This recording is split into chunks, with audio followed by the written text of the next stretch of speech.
qu'on a oublié de nous dire merci. C'est pas grave, ça viendra avec le temps. L'ingratitude, je suis bien placé pour le savoir, c'est une maladie non transmissible à l'homme. Mais je le dis pour tous les gouvernants africains qui n'ont pas eu le courage, vis-à-vis de leurs opinions publiques, de le porter, aucun d'entre eux ne serait aujourd'hui avec un pays souverain si l'armée française ne s'était pas déployée dans cette région. Et j'ai une pensée émue pour nos soldats qui, parfois, ont donné leur vie et pendant des années se sont battus. Nous avons bien fait. Mais en plus de ça, il a aussi insulté tous les Africains dans ses propos. Il y a une partie qui a retenu mon attention, là où il parlait d'ingratitude. Et que l'ingratitude est une maladie non transmissible aux humains. Lui, il est humain, notre ingratitude n'est pas transmissible à lui. Voilà comment ce monsieur voit l'Afrique, voit les Africains. Nous ne sommes pas des humains à ses yeux. Peut-être que c'est lui qui n'est pas humain, il ne se met pas dans la classe des humains. Mais s'il y a bien un ingrat, c'est bien lui. La première question que se pose beaucoup, qu'on se pose parfois à lire les chroniques et l'esprit de défaite ambiant, la France a-t-elle toujours les moyens de sa politique? Oui. Nos choix le sont tout autant et les atouts qui sont les nôtres demeurent. Non, la France n'est pas en recul en Afrique. Elle est simplement lucide, elle se réorganise. Je dis ça parce que quand je lis une bonne partie de notre presse et beaucoup de commentaires, les gens, en regardant avec les lunettes d'hier, disent c'est terrible, l'Afrique, on est en train de disparaître. Non, on a choisi de bouger en Afrique. On a choisi de bouger parce qu'il fallait bouger. Je crois qu'on a oublié de nous dire merci. C'est pas grave, ça viendra avec le temps. L'ingratitude, je suis bien placé pour le savoir, c'est une maladie non transmissible à l'homme. Mais je le dis pour tous les gouvernants africains qui n'ont pas eu le courage, vis-à-vis de leurs opinions publiques, de le porter, aucun d'entre eux ne serait aujourd'hui avec un pays souverain si l'armée française ne s'était pas déployée dans cette région. Et j'ai une pensée émue pour nos soldats qui, parfois, ont donné leur vie et pendant des années se sont battus. Nous avons bien fait. Et donc oui, nous sommes en train d'ouvrir un partenariat de sécurité et de défense nouveau, où on aura des bases stratégiques. Djibouti en fait partie, c'est pourquoi elle est d'une toute autre nature. Je l'évoquais devant nos militaires, elle sera pérenne, stable, parce qu'elle est régionale, et on va aussi inventer de nouvelles relations. Comme on l'a fait ces dernières années avec le Bénin, relation inédite, comme on va le faire avec le Nigeria, où on a commencé un dialogue stratégique qui n'existait pas jusqu'alors, ce qui était une aberration. Et donc le Maghreb sera aussi dans cette stratégie, pour moi au cœur d'un agenda positif, etc. Partenariat stratégique de défense, désinhibé, mais d'avenir. Et au-delà de ça, le continent africain, c'est un continent de croissance. Et là-dessus, nous sommes trop frileux.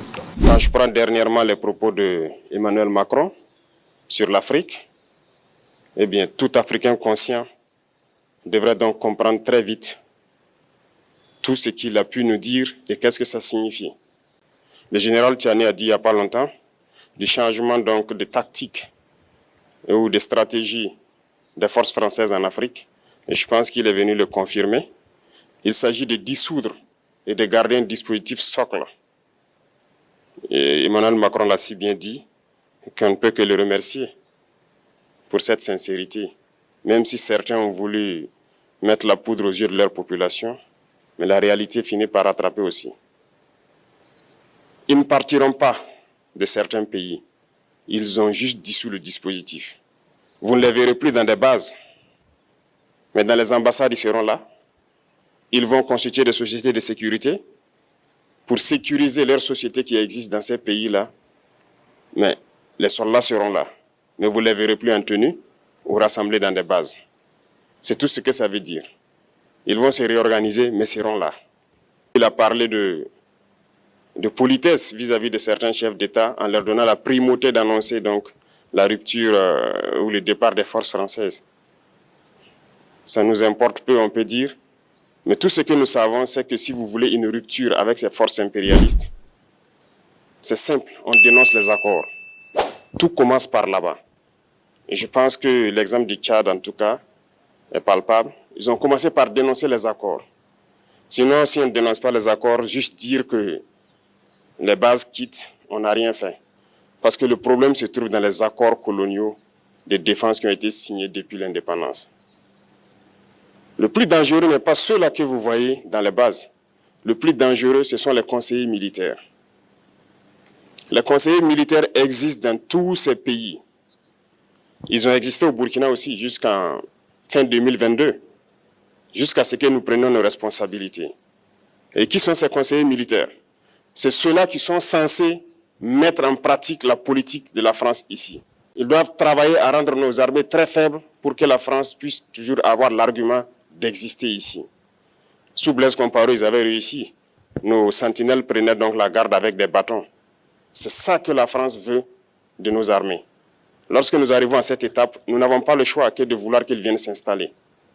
Mais l'armée burkinabé a réussi à un moment donné à se débarrasser des conseillers militaires. Malheureusement, je pense qu'en 2019, après l'opération Otapoano, où ces Français ont vu que l'armée burkinabé a encore une capacité de réagir au terrorisme, ils ont appelé les chefs d'état-major en France, ils l'ont instruit de reprendre les conseillers militaires dans toute la structure. Eh bien, il n'a pas accepté, mais au retour au pays, les politiques l'ont instruit d'accepter les conseillers militaires. Et c'est là que les conseillers militaires sont revenus dans l'armée burkinabé en 2019. Avec toutes les conséquences qu'on connaît, l'armée était en train de disparaître dans les années 2020-2021. Et d'ailleurs, c'est le moment où beaucoup de militaires ont dû déserter parce qu'il n'y avait plus d'espoir. On était en train de s'effondrer.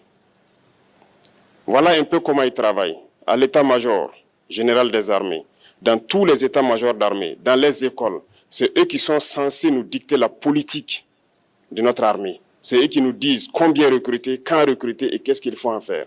Ils sont dans les écoles pour nous dire comment il faut les former et ainsi de suite. Tant que ces conseillers militaires sont là, vous n'êtes pas indépendant. Votre armée aura juste l'apparence d'une armée qui sera là en train de faire des parades, du cirque. Mais lorsque viendra la guerre, vous vous rendrez compte que la parade, c'est une chose, mais la guerre, c'est une autre chose. Il faut rompre les accords. C'est la seule façon d'avoir une armée indépendante et se construire, être fort. Mais beaucoup de gens ne le comprennent pas peut-être. Et même avec ces accords, la France choisit dans nos États des élèves officiers pour aller les former. C'est à travers ces mêmes accords. Mais en réalité, ces officiers qui partent se former pour la plupart, pour la France, ils viennent pour servir l'État français dans leur pays. Ils ne viennent pas pour servir nos pays. Ils les forment pour qu'ils viennent servir les intérêts de l'État français. J'en veux pour preuve. Lorsque nous nous sommes révoltés, beaucoup d'officiers au Burkina qui ont été formés en France ont été immédiatement contactés pour leur dire que c'est le moment de se mettre en action parce que vous avez été formés pour ça, pour servir les intérêts de la France. La plupart de ces officiers nous ont rendu compte, nous avons pris acte et nous continuons de suivre. Lorsque un officier formé en France arrive dans son pays et par malheur meurt soit par accident ou bien sur le champ de bataille, en France, il y a une nuit d'hommage aux morts dans l'armée, comme partout ailleurs. À la nuit d'hommage aux morts, on cite le nom de l'officier en question et on dit « mort pour la France ». Il ne le forme pas pour servir son pays, il le forme pour servir leur État. Et dans beaucoup d'États africains, il y en a plein de ces officiers. Combien sont patriotes, Dieu le sait. C'est une leçon que Emmanuel Macron a donnée encore aux chefs d'État africains, de se rattraper et de pouvoir vraiment mener cette lutte contre l'impérialisme. Mais en plus de ça, il a aussi insulté tous les Africains dans ses propos.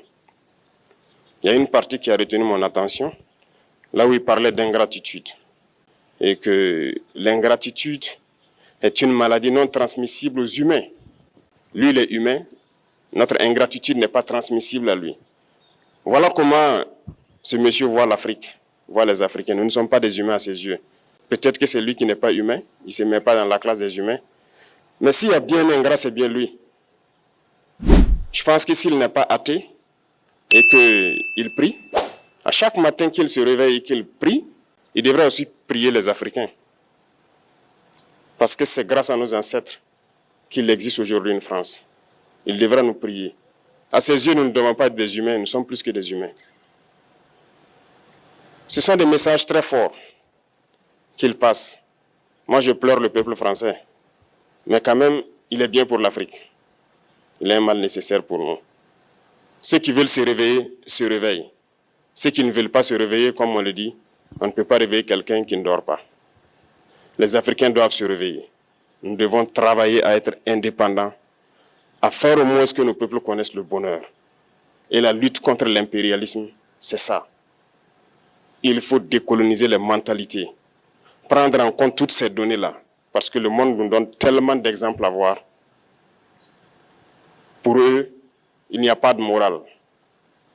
Ils peuvent vous désigner aujourd'hui terroriste, mais demain, vous êtes un héros, par leur simple bouche. Ils décident de ce qu'ils font. Ils parlent de démocratie, mais ils se font eux-mêmes des coups d'État constitutionnels entre eux. Ils parlent des droits de l'homme, mais ils déciment des populations ailleurs. L'Africain doit se réveiller, l'Afrique doit se réveiller. Et le combat contre l'impérialisme est permanent. Et je vous invite à incorporer ce combat, à travailler en sorte que nous soyons réellement indépendants, que nous soyons autosuffisants et que nous puissions nous développer, connaître le bonheur, ce à quoi notre peuple aspire.